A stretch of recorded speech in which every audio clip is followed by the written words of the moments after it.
thought I lost my Silence of the Lambs mask, but I didn't. And now, here I am at my, I don't want to say final destination, but it's a little ominous. Here we are. I have the door code.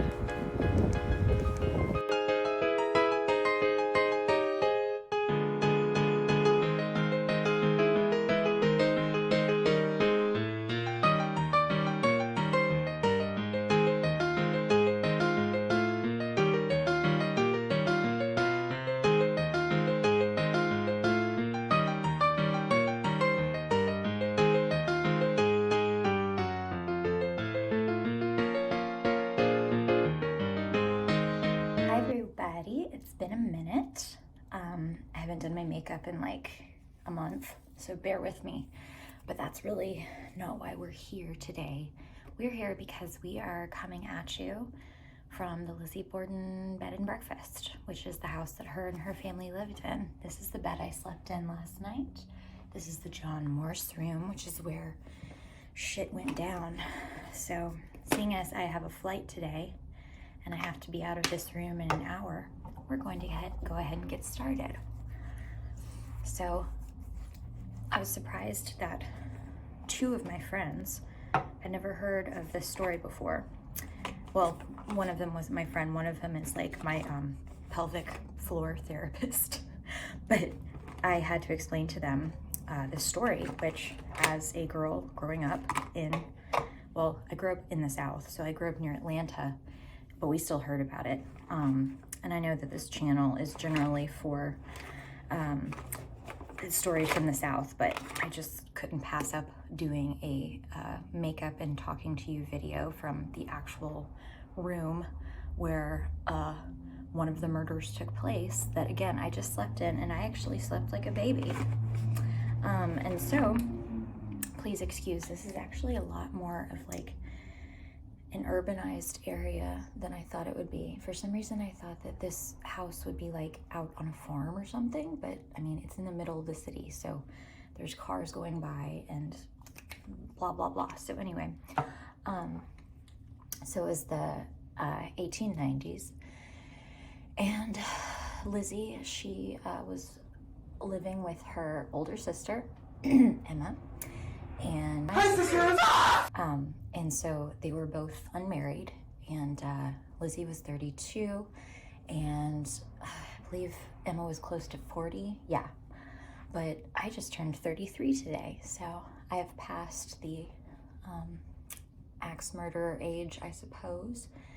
And so she was living with her sister and her father, Andrew, and then her stepmother, Abby. So her mother died, her biological mother died when she was young. And later on, and like after her childhood, her relationship got kind of worse with her stepmother. And she just referred to her as Mrs. Borden. So, I mean, I don't really think that's anything different from what people would normally say if their stepmother was not their favorite person. I don't know. But anyway, wait, I need concealer under my eyes. I'm 33, not 23. Anyway, so they lived here, and then they also had a maid. Her name was Bridget Sullivan, and they called her Maggie. People back then were so racist in general. They were really racist towards, in this particular story, Irish people and Portuguese people, and they wouldn't let their Irish maid see an Irish doctor because they didn't trust the Irish. What? Okay. So anyway, they're actually an upper class family, but they're very frugal. So they live in this house, but they have to go outside to use the bathroom. And by the way, the bathroom here is awesome. It's very clean. It's very modernized. The shower water pressure is excellent. So I would highly recommend it. But back then they had to go outside, and so they had the money. Like, they were pretty much millionaires, but Andrew was very frugal. So he, you know, they didn't live lavish lives or anything.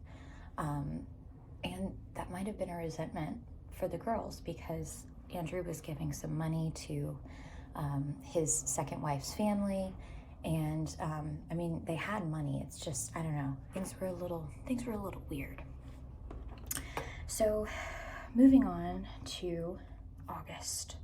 Yes, it is the 90s, the 1890s, and we have a hot August day, although probably not as hot as it was in Georgia, where I am from. But we have a August morning, and it gets a little confusing because there's like not much going on, but then there's a lot going on. So late that morning, the whereabouts can't be exactly confirmed, of course, because that's the whole point of the story, is like, where were you? But anyway, Lizzie's actually the one that finds her father with his face completely just, it's a open-faced ham sandwich. It's gross. And they were exaggerating when they were talking about 40 wax, 41. It was somewhere in the teens. I mean, that's still a lot of wax, but still. So he was downstairs on the sofa. Actually, I believe he was moved to the sofa. But the famous pictures of him on the sofa with his face just like, bleh.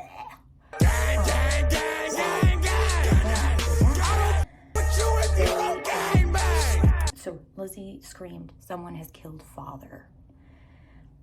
Who's the someone? I don't know. And that's when people started to run. Oh, sorry, I have an appointment. I hope it's not today, because I can't go to that. And later, they find Abby upstairs, and that is the stepmother. She was found second, but throughout the trial, they were trying to figure out, like, how, if somebody had come in, if a random person had come in, how would they have killed her without Andrew knowing? And so anyway, I don't have a lot of time, so I can't go into all of the theories and whatnot, but we're just really here to have fun and here to actually, you know, be in this space. And that makes up for my lack of cohesive research, because I've listened to nothing but this subject for like a long time now, and it's so ingrained in my mind that I just like, it's almost like too much. Okay, so my eyebrows. Wait, I need one more organized. So it was said that a couple of days prior to the murders, that Lizzie had actually tried to procure a poison from the local pharmacy, and she was denied. Also, a couple of days before the murders, the entire family had gotten sick. They had gotten food poisoning, but Lizzie was not able to actually procure the poison from the pharmacy, so that's also a little suspect. Also, back in those times, I mean, you didn't have the refrigeration and the food preservation technology that we have now, so it's very likely that they ate some like bad seafood or something, and they just all started barfing. I remember a couple Christmases ago, my whole family got sick, and we all had the stomach bug on Christmas. So, I mean, it's very common. It doesn't necessarily have to point to any guilt. So, where's my eyeshadow? Oh, there it is. So there's a bunch of things that point to suspicious activity on Lizzie's part. Also, it's important to mention that Emma, her sister, was out of the country. I believe she was out of the country. She was at least visiting somewhere else, so she was not involved that day whatsoever. But a lot of people speculate that maybe she knew what was happening and she was getting out, so we don't know. Also, the name of this room is the John Morse Room. That's because it was a guest room, and it was actually for Lizzie's maternal uncle, John Morse, who was also accounted for that morning, but in some cases was considered a suspect because of money and just family stuff. So Lizzie's arrested a couple of days later, and she spends some time in jail, but the whole time she's in jail, they dope her up. And that is interesting because that is not the experience I had. In fact, I am a recovering addict, and when I went to jail, they had me detox cold turkey. So I guess that is one of the ways that the olden times were better. No, I'm just kidding. But still, I mean, that's so crazy to think that they arrested her and then they just pumped her with morphine. Just, here you go. I'm sure it made the whole experience a little more tolerable. So she was in jail, and then they started the trial, and it is way more than I can go into in this short amount of time. But what I find most interesting about this case is that so much of what happened because of people just flat out not understanding women. So for example, one of my favorite little subplots is that they found a pile of bloody rags in the basement. And of course, you know, there's an axe murder and a pile of bloody rags, 2 and 2 together. But it turns out that Miss Lizzie was menstruating, and she actually was. And back then, and still now, people are so afraid of talking about periods that they don't even want to talk about it. They're like, oh, yeah, period rags. Yeah, let's ignore that. Moving on. We don't talk about it. That's gross. Yeah, it's like a woman's monthly cycle that happens to most, you know, most of half of the population, is such a mystery. To top it all off, they thought that the only way a woman could kill was with poison, because that was a woman's weapon, like Aqua Tofana, Bailey. Obviously, you know, I'm influenced by Bailey, but I'll never be as talented as her when it comes to makeup or storytelling, so let the praise go that way. Anyway, she was the OJ of her time. It was definitely the trial of that century. And another thing that comes into play with, like, not understanding women is, like, a woman's not strong enough to bludgeon somebody, like, as if women can't have muscle mass or anger. And they were like, oh no, she's dainty because she was a Sunday school teacher, and she was on the she was in the temperance union, which was basically like, don't drink alcohol, like, behave. She went to church, and like, she was an upstanding citizen. And normally I would say that's not like enough to, because there's plenty of people. I mean, look at like John Wayne Gacy. He was, by all accounts, like an upstanding citizen because he did community service and he was a politician, which actually is the opposite of an upstanding citizen. But I mean, he was involved in his community, and like, you know, besides his dark inner world, everyone thought, oh no, he contributes to society, he works, he has a business. And that's the way it is with a lot of like old white man serial killers, which is like 90% of them.